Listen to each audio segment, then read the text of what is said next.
اول خطوه يفضل ان يبقى فيه سكريبت مكتوب عشان ما تغلطش انت وبتتكلم، او يعني ما تطلعش بره الموضوع قوي.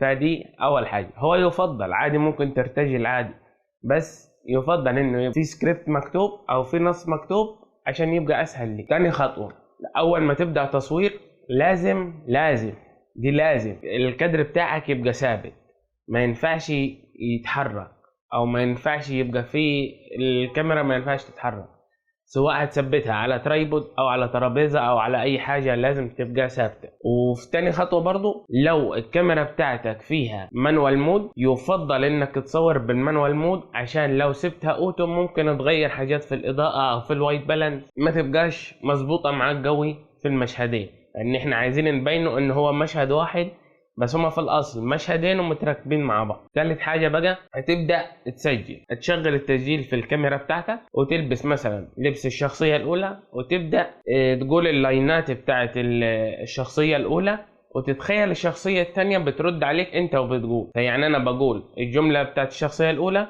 اتخيل الشخصيه الثانيه بترد عليا، بعد كده اقول الجملة التانية بتاعت الشخصية الأولى لحد ما أخلص الشخصية الأولى كلها. بعد كده غيرت اللبس ولبست لبس تاني، وجيت قعدت في المكان التاني وبدأت أقول الجمل بتاعت الشخصية التانية في نفس الوقت.